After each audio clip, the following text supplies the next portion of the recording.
because more than ever, we need to be able to communicate and have strong interpersonal relationships. We've advanced extremely when it comes to technology, but we are not necessarily advancing as much in the communication and interpersonal relationship front.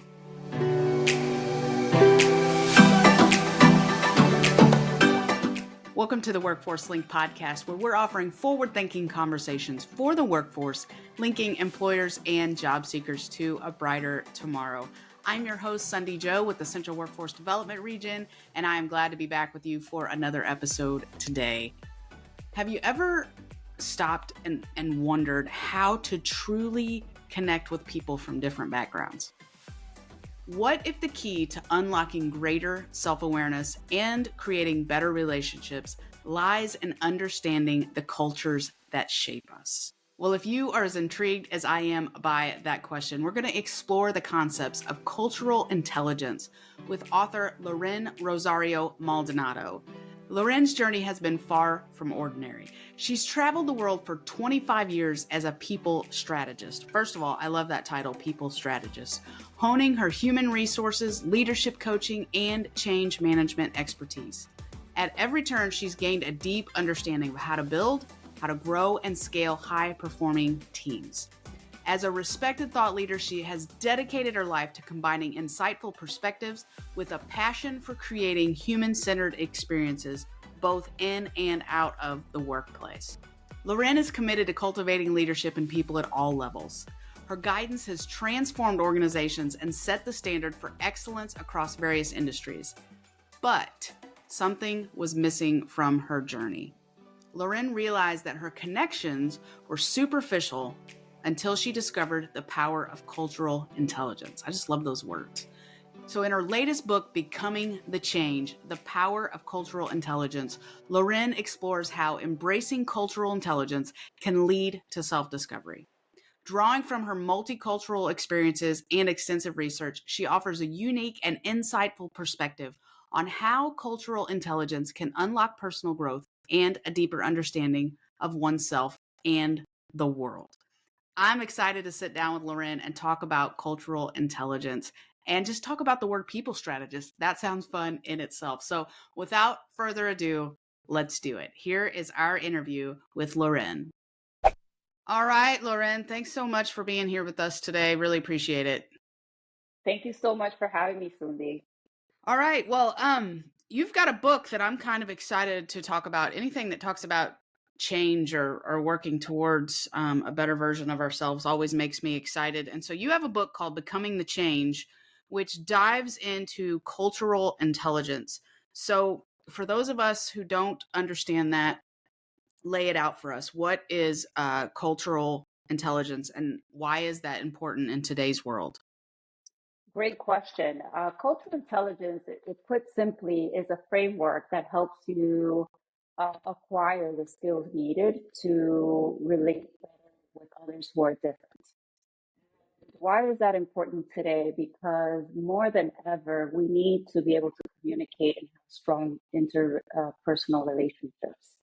We've advanced extremely when it comes to technology, but we are not necessarily advancing as much in the communication and interpersonal relationship front.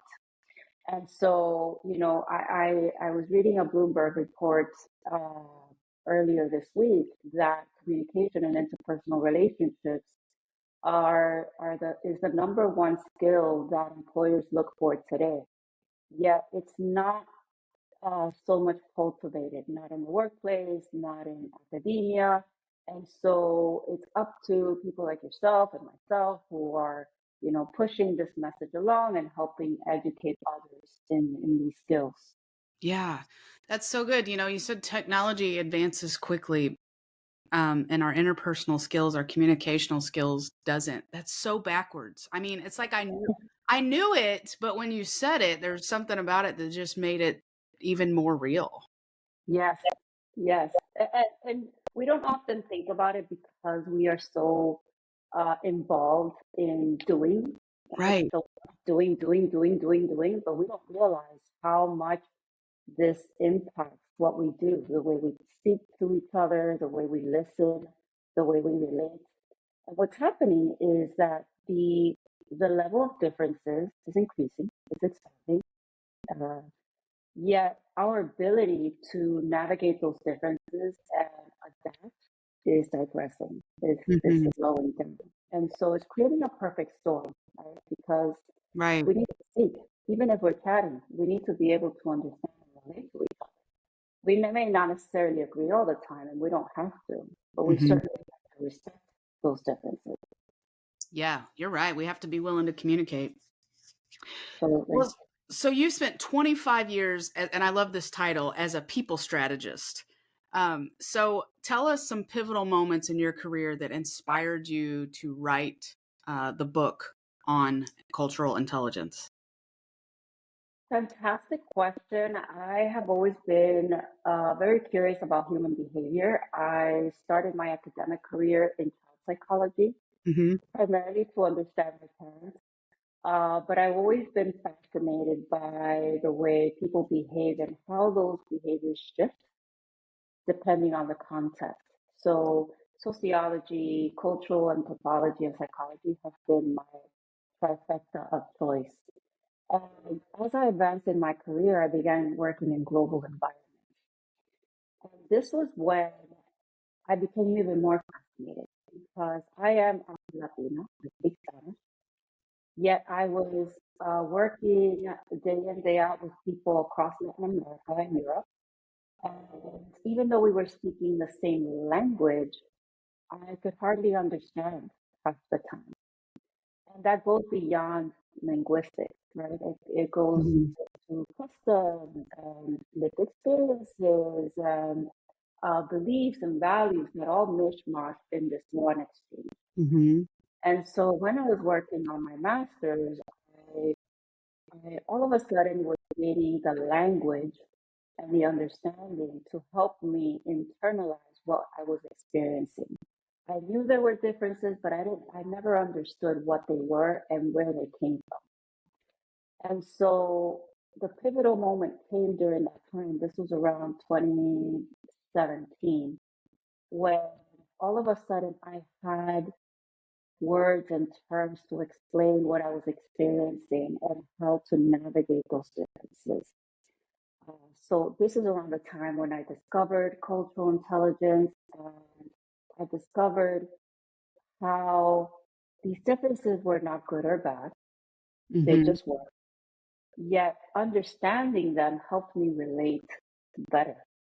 It helped me all of a sudden, yes, we were speaking Spanish, but I understood that the person across from me who was speaking was either long-winded or using different words was a reflection of their own cultural values and their own lived experiences, right? And so up until that point, I had a very myopic and Anglo view of leadership. That's really where I began to understand how global leadership requires a different skill set. Hmm. And throughout this journey, I realized that that happens in our own backyard. That what started out as thinking, thinking that this applies to a global landscape, I realized that this applies all around us, Hmm. whether we leave our state or not. We may be on a call or a chat with someone who is in Indonesia and not understand why they are communicating in a different way, even though they're writing in English. And so all of these different pieces started coming together. And this story emerged from that. This was the pivotal moment, not only for me as a leader, but me as a person and a professional. Yeah, I love that. I love, you know, so many of us just we get busy, we just keep going. We don't try to stop and understand the why behind things. And I'm a big why person. Like I can get on board if I understand why. And I think that's an important question that we need to ask.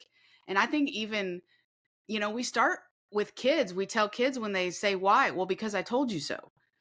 But but what does that teach us, right? And so that teaches us that we can't ask why when we genuinely just need to understand why is this happening so that I can get on board with that. And I think we have created a culture that is afraid to ask why or is told we can't ask why. And so I'm really passionate about being able to do that. That's great because it sounds to me like you're highly curious. Absolutely. We are not curious enough. You're right. We go about our days without asking enough questions, Mhm. right? There's a reason why the five whys are essential in problem solving and in business because you need to dig deeper. There's always more than meets the eye. And, to your point, sometimes I think we've been conditioned to stay away from the uncomfortable, Mhm. stay Absolutely. away from the topics that we don't understand because we may faux pas along the way. We may. But what happens if we don't? So you're absolutely right.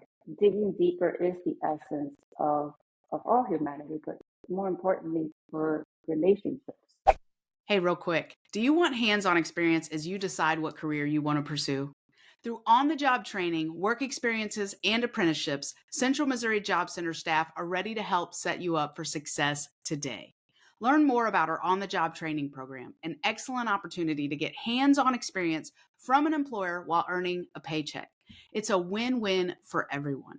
Employers get the workforce they need, and you get the experience you need. Or there's our work experience program available to job seekers ages 14 to 24 with little or no work experience.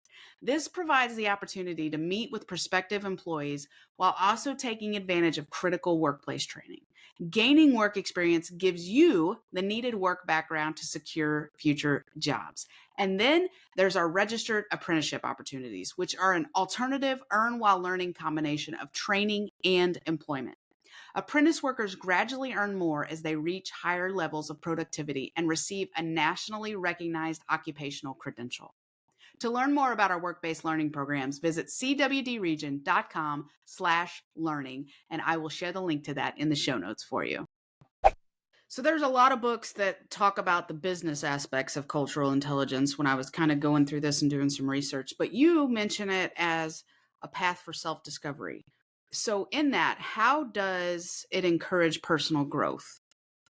Fantastic point there, Cindy. It's one of the key takeaways I wanted individuals to walk away with. Because to your point, this is a topic that has been addressed by businesses, primarily in global context. What I realized is that a lot of individuals don't know about this, don't know about the power that it can provide you, even if it's just developing yourself. Wow. This transcends the workplace. This Mm-hmm. impacts, our differences impact our own relationships with our Mm-hmm. family, spouses, sisters, Yeah. children. I have a friend that we joke, uh, she's based in the UK, and we joke that we are, so there's 10 cultural value dimensions, right? And one of them is context. And, low context is basically a Western organizations where we focus on very succinct, very explicit uh, speaking Mm-hmm. language, right? But high context leaves more to be interpreted. So Mm-hmm. high context uh, preferences speak more in nonverbal behavior. So you have to be attuned to what's happening between the words that are being said. Very, very deep listening is part of it. Mm-hmm. And we joke because we both have one child, and we joke that they're high concept. And so when they're talking to us, they speak, very little words and sound bites, but yet all these mannerisms to kind of depict the message. So Mm-hmm. we laugh because we're thankful to this for this understanding to be able to understand our own children. But I wanted to, for people to walk away with a tool that can help them develop uh, pragmatically. That's just one aspect of the entire model. The playbook, funny enough, also includes curiosity because of that, because not every organization out there is investing or supporting this aspect of your individual growth. Right. Yet it's so important. We talk a lot about emotional intelligence, which is very, focused around similar similar capabilities, self-management, uh, being attuned to social cues, active listening. What happens is that our ability to discern social cues is highly uh, shaped by our lived experiences. And so when we are only applying emotional intelligence, that's the limitation there. But Right. if you partner it with cultural intelligence, which I call the Siamese twin, all of a sudden you understand differences and you can follow social cues around those differences Mm-hmm. to understand and relate. Notice how I haven't mentioned for you to change yourself or for you to change what you believe or for you Mm-hmm. to, fall into what you are person or the principle or concept that you're being exposed to, but you can certainly adapt because all of a sudden you understand and you can respect it better. Right? You don't have to adopt to adapt. So this is how this tool helps personal growth. Personal growth has many, many pieces, but because we are multidimensional ourselves, we have to be ready to adapt in any moment's notice, no matter the context, whether at work or at home. So this is a tool that can be used in every area, in parenting, for students, for professionals, whether you're in management or not, or just for the sake of building better relationships. That's so good. That's deep. You said you don't have to adopt to adapt. I had to write that down because that was so good. Because we do get this idea that something's wrong with us or we have to change or um but yeah, when you dive into that, you don't have to adopt to adapt. That's so good. Yeah, and there's a misconception, right, where people think that once they start a project or once they start developing a skill um, or anything, once they approach anything, that they have to change. And the word change, particularly today, has a negative Mm-hmm. connotation. Yes. It's a loaded word because nobody likes to change. Everyone wants to stay the same and do better, be better in the way that they are today, right? Mm-hmm. Nobody wants to go and embrace the uncomfortable. Um, but change really is deeper than what it contemplates. Change Right. is transformation, is transmutation, and it sounds lofty, but we change when our children, for parents, we change when our children are born, yet we don't realize it. We change when we're starting a new project, a new role, a program, a new course, or we are changing every single day. The minute our operating systems on our phones change because we've had to implement an upgrade, we're changing with it. That's true. So true. Whether we like it or not. Whether we like it or not, we are changing each and every day. And so, you know, sending the message that we are already changing, but we don't necessarily have to change into someone else in order to grow, in order to elevate, is the key message here. This actually enhances yourself, your interactions, and your ability to understand. And guess what? The more understanding you have, the more resilience you build, Mm-hmm. and the more flexible you become. So good. So while we're on the topic of change, what would you say to somebody who feels like what they're doing, their actions are too small to make a difference in the crazy world that we live in? Yes, everyone's making a difference, no matter how small. There is, a piece of a puzzle does not come. formed. It comes jumbled up for a reason, right? Because you Mhm. start one piece at a time. So no step is small enough. Continue doing what you're doing, and I promise you, you will see progress. But the most important part is to continue, to stay the course.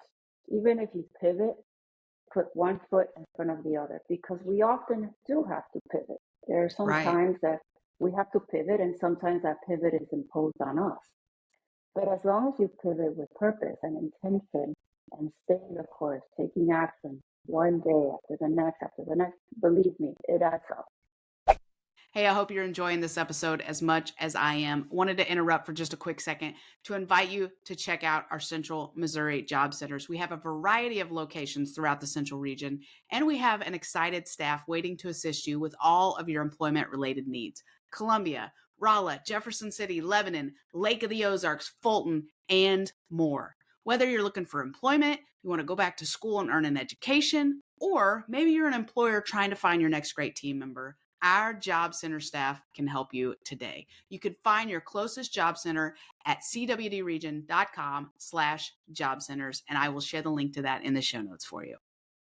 We work with our job centers, work with a lot of job seekers who come in and are either underpaid, or they're in some kind of financial burden, or they don't have the funding to go get training to do something different. And so our goal is to empower them, right? To help them to move them up. Mm.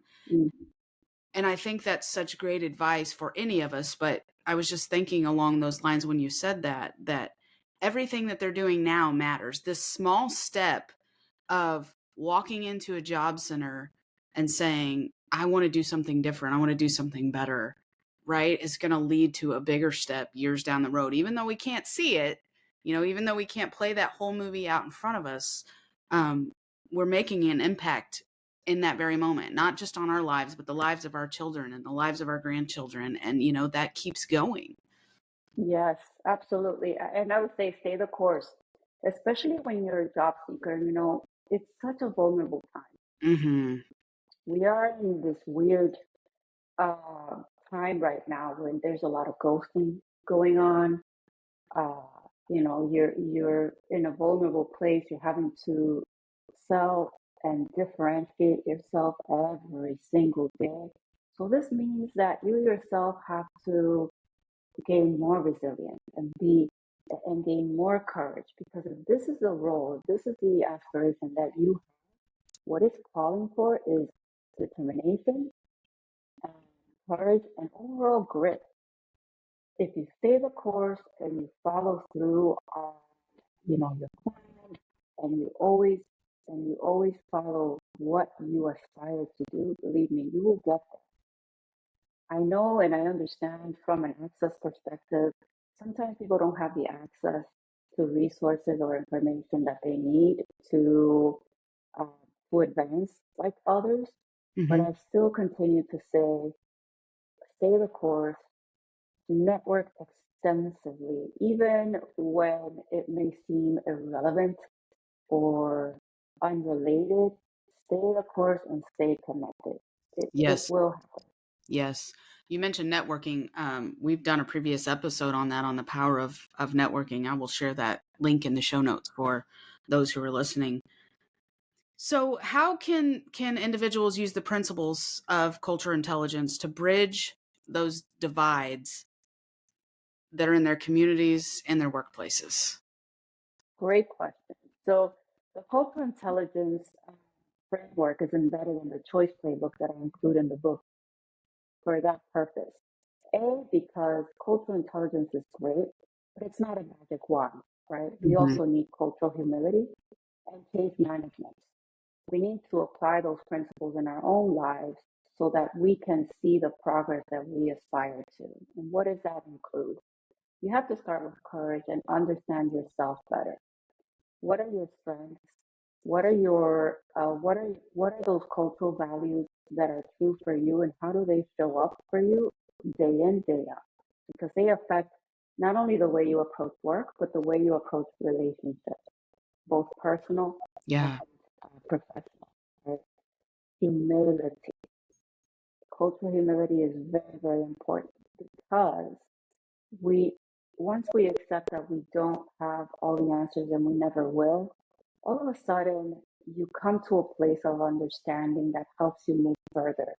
When you're constantly striving to just know, it holds you back from learning more, deeper, and going further.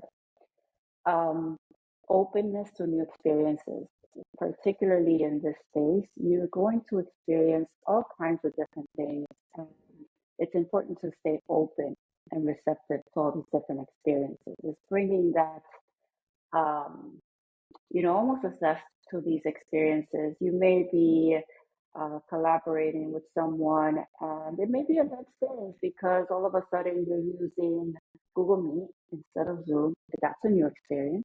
Mm-hmm. Or you're using an Apple phone versus a Samsung when you've been a Samsung owner all your life, right? That's a different experience. But be open to them and learn from them. That's very important. Mm-hmm. Integration of knowledge. As you embark in this process, you're going to be learning and you're going to be acquiring knowledge. We all do every day. But we need to act on that knowledge. Without action, there's no progress, there's no success. So acting is very important. Integrating the knowledge, talking about it, sharing it with others, it helps you learn it at a deeper level, and also helps you make an impact on others as well. Right? Mm-hmm. Second C is probably my favorite. We talked about it earlier, and that's curiosity. We have to bring that childlike curiosity to everything that we do because we don't ask enough questions. Yet Right. some situations, as uncomfortable as they may be, do call for curiosity, right? Not to judge or to make fun of it, but to understand. Mm-hmm. So that's very important. And last but not least, empathy. Empathy because this is a journey. It's not a destination. Right. And so, have empathy for yourself as you navigate your journey, your personal growth journey. Have empathy for others as you learn to understand them, right? And as you combine all of these aspects, you will grow. Your empathy will grow. It will grow for yourself and it will grow for others. And what better combination can there be? Yeah, you're right. I think humility and empathy are two of the most powerful words that we can hold on to. Yes. Yes. Humility It's a because sobering you thought. can't really have one without the other. No, it's a sobering thought, right? That we do not and will not ever have all the answers. Right. That's Right. it seems a polar opposite to what we are uh, shaped to believe, but it is a fact. Yeah. Yeah. You're right. So, for leaders, what do you think is a common blind spot that you see when fostering multicultural teams, and how can culture intelligence come into play with that to help them succeed? Lack of understanding, lack of understanding how these differences impact the way people perform, the way people prefer to perform, be motivated at work, particularly by leaders. One common one is, employees who prefer to approach achievement in a different way. And if you have a Mhm. leader who's a very high achiever, yet an employee who focuses or prefers to achieve through relationships and connections, that leader may have a misconception about this employee's aspirations and motivations, right? They may think that they're either lazy or insubordinate or have no desire for growth. Um, and so understanding these differences helps that leader understand that Mhm. there's a possibility that this person achieves differently. They may not achieve through accolades or certifications or pats in the back, but they may achieve through collaborating with their teammates and working on joint projects or collaborating with other departments in their course of business, and they prefer to, you know, uh, perform in that way. Mhm. And so, leaders who don't have an understanding of their own cultural values, then have a propensity to develop biases that can get in the way when they are trying to motivate and engage their employees. Mm-hmm. And so when performance reviews time comes, they're trying to apply the same rubric Yeah. based on their mindset, right, and their own value preferences, and they're applying it to everyone equally. And so this is where it could be a recipe for disaster because someone may be a low performer because of these differences. Mm-hmm. Not always, but sometimes, right? And so the less this person is understood, the less seen they feel, the less they produce, the less they perform. And then it becomes a situation where the person leaves or is exited out of the organization. Yeah, I watched this play out in an organization a friend of mine worked at. The CEO was very task driven, and they brought in a team member who was more relationship driven. And what's crazy is that was part of their job, was to go build relationships with donors. But the CEO wasn't seeing the progress fast enough, and so just assumed that this person wasn't doing anything. Long story short, they ended up firing this person. They hire another person to come in and do the same thing, and the exact same thing happened. And the CEO refused to see that they were part of the problem, fired the other person again. And I mean, that organization ended up shutting down, which was really sad to watch. And not that that was the only reason, but you mentioned puzzles earlier, and I could watch from afar how the puzzle pieces weren't fitting and how this wasn't going to work. But not everybody's open to constructive criticism, right? Or hearing, hey, you might be part of the problem. And so, what you said is so true, so right on. And, I watched that play out before my very eyes, which is why we have got to be so careful, not to just make everything just a template, because not Yes. everybody thinks the same and works the same. You might get the same result that you want, but you're going to get it differently. And I just encourage leaders in that. You've got to get to know your people and figure Yes. out how they work and how they think, and then help them get the best result. Because when they know Yes. that you're invested in them as a team member, that changes everything. Yes. That's a perfect example. And you can clearly see that the CEO was lacking the humility, right? Yes. Yes. Needed to take a step back and really dig deeper into the common denominator. If this is the second, third, fourth person we have in this role, what's happening here, and where do we need to pivot? Right. But to your point, sometimes they just go full throttle without understanding what role they play in the success of the organization. Right. Yes. Yes. So, besides reading your book, share with us one action that we can take today to start our own journey of cultural intelligence that we may not have covered already today. I mean, it's been so good. I mean, just the humility and empathy thing alone have been amazing. But Thank you. I would say understand yourself and your values, not only values as aspirations, but your cultural values, right?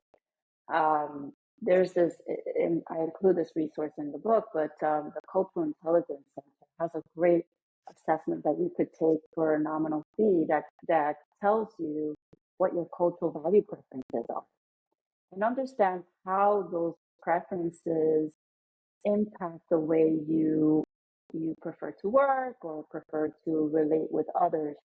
And this is going to help you then navigate everything else you're doing in life and start building that knowledge. That's so good. Yeah, and I will share the link to that in the show notes if you want to go take that test. This has been really great, and I feel like there are I wrote a lot of nuggets down that I need to go back and process through myself. My brain hurts a little bit, but this has been super great, Loren. I really appreciate it. Where can we learn more about you and learn more about your book, Becoming the Change? Sure.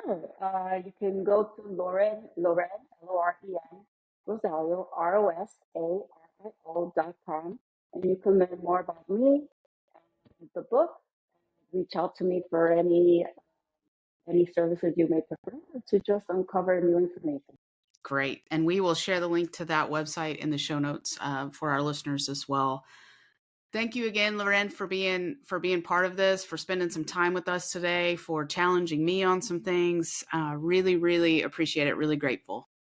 Thank you so much, Sandy. It was great. Thank you for having me on your show. Wow, what a great interview with Loren. My brain hurts a little bit, actually. I took a lot of notes while we were going through that interview. There's so much to just process through with that. And I think one of the things that stuck out to me most was humility and empathy. We really cannot do one without the other. But also her saying you've got to understand your values. That is so important as well. I hope that you will go out and get the book, Becoming the Change, The Power of Cultural Intelligence. I will share the link to that in the show notes for you, as well as Loren's website. She also mentioned the Cultural Intelligence Center has a test that you can take to learn about your values and things like that. And I will share the link to that in the show notes for you as well. As a matter of fact, I think I'm going to go take the test myself. So looking forward to seeing what the results are. If you've enjoyed today's episode, would you mind sharing it? Sharing is caring. And the more that you share, the more that we get to help others. And don't forget to leave us a review and let us know what you thought about this episode, what you enjoy about this podcast in general. It really does mean a lot to us. And like I said, it helps us stay visible so that others can find us.